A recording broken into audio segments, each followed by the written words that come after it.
बघणार की आपण डस्टबिन कचरा टाकतो, पण आपण डस्टबिन कसा टाकायचा, कसा पॅक करायचा. आधी सांगा, आपण डस्टबिन कसा टाकायचा असतो.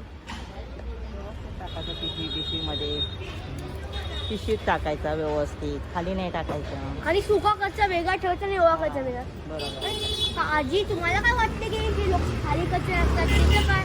हा, ते त्यांना समजलं पाहिजे.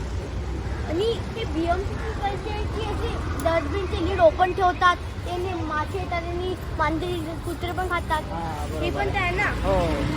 तर हे आहे लोकांचं मत. आणि आपण बघू शकतो की आता पण हे काम होत आहे. आणि आता या आजींना ना सेपरेट करायला लागेल त्या हाताच्याने, आणि यांचं काम पण वाढणार. तर आपल्याला पण आपल्या स्वतःला एक गोष्ट सांगायची आहे की तो आपण डस्टबिन कचरा टाकतो ना, आपण बरोबर कचरा टाकायचा, एका पॉलिथिनमध्ये बांधून कचरा टाकायचा, आणि ओला कचरा वेगळा आणि सुका कचरा वेगळा टाकायचा. आणि सगळ्यात महत्त्वाचं, खाली कचरा कधी नाही टाकायचा. धन्यवाद.